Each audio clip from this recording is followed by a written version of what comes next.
Assalamualaikum warahmatullahi wabarakatuh. Perkenalkan, saya Aldi Awaludin dari kelas I 2023 dengan NIM 231104080.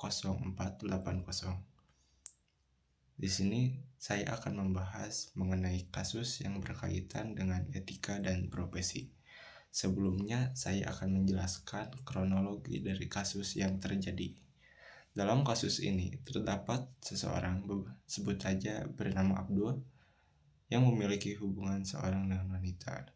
Abdul ini kemudian menggunakan ponsel milik pacarnya tersebut masuk ke akun Facebook milik pacarnya dengan menggunakan nama dan kata sandi yang memang telah diberikan pacarnya kepada si Abdul. Namun di sisi lain, Abdul menyalahgunakan akses tersebut dengan mengunggah video foto-foto pribadinya tanpa sepengetahuan dari pacarnya. Berdasarkan dari kronologi tersebut, bahwa dapat diketahui Abdul tidak melakukan tindakan peretasan atau hacking karena ia menggunakan akses yang sah dan apalagi terdapat kepercayaan dari pemilik akun. Namun tindakan yang dilakukan terdapat menjadi permasalahan utama yang ditinjau dari sudut etika profesi. Selain itu, berdasarkan kasus yang terdapat dari beberapa pertanyaan yang harus dijawab. Pertanyaan pertama yaitu prinsip etika profesi apa saja yang dilanggar oleh Abdul. Lalu pertanyaan kedua, mengapa prinsip etika profesi itu harus dijaga? Dan pertanyaan ketiga, berikan contoh kasus yang melanggar setiap etika profesi tersebut. Untuk menjawab pertanyaan pertama, terdapat beberapa prinsip etika profesi yang dilanggar oleh Abdul. Prinsip yang pertama adalah prinsip privasi. Karena Abdul telah mengunggah foto-foto pribadi tanpa izin dari pemiliknya. Yang kedua adalah prinsip tanggung jawab, karena Abdul tidak menggunakan akses yang dimilikinya secara bijak dan sesuai dengan tujuan yang seharusnya. Prinsip yang ketiga adalah dari sisi kepercayaan, karena Abdul telah menyalahgunakan kepercayaan yang diberikan oleh pacarnya.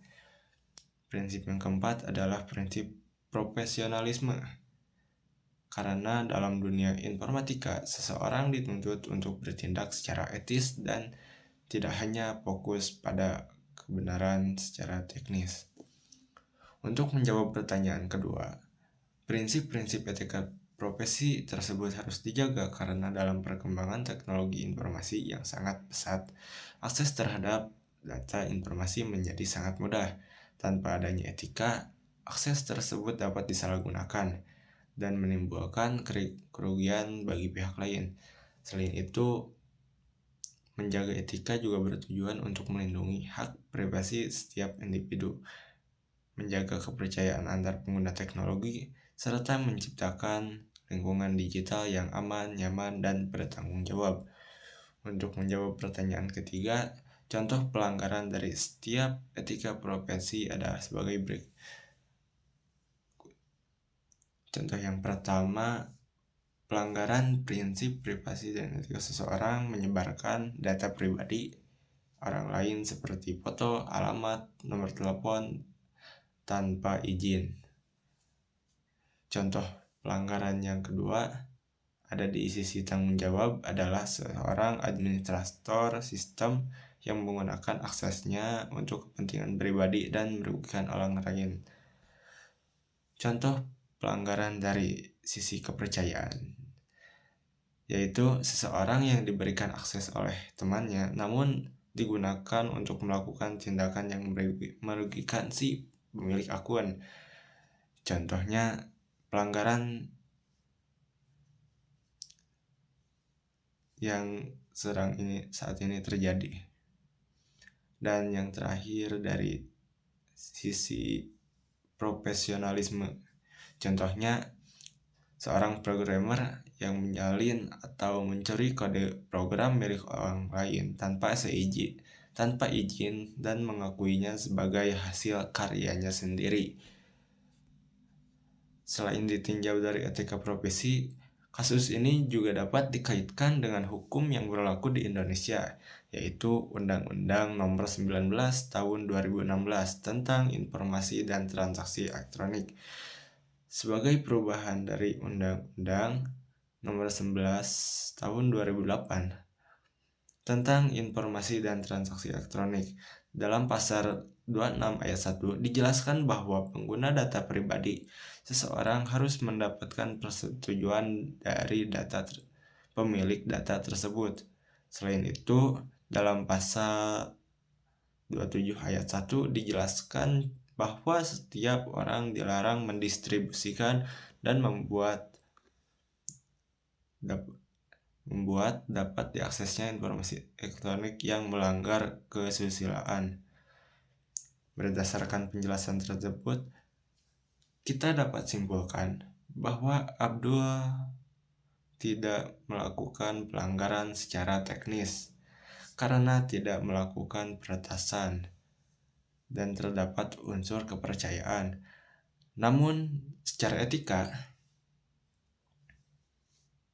tindakan tersebut tetap salah karena melanggar prinsip privasi, tanggung jawab, kepercayaan, bahkan tindakan tersebut berpotensi melanggar hukum yang berlaku di Indonesia. Sebagai penutup juga dapat disimpulkan bahwa teknologi informasi tidak cukup hanya memiliki kemampuan teknis, tapi juga harus memiliki kesadaran akan pentingnya etika profesi. Setiap individu harus mampu menggunakan akses yang dimiliki secara bijak, bertanggung jawab, serta menjaga privasi dan kepercayaan orang lain. Dengan demikian, penggunaan teknologi informasi dapat memberikan manfaat tanpa merugikan pihak lain. Sekian penjelasan dari saya. Mohon maaf apabila ada kesalahan. Wassalamualaikum warahmatullahi wabarakatuh.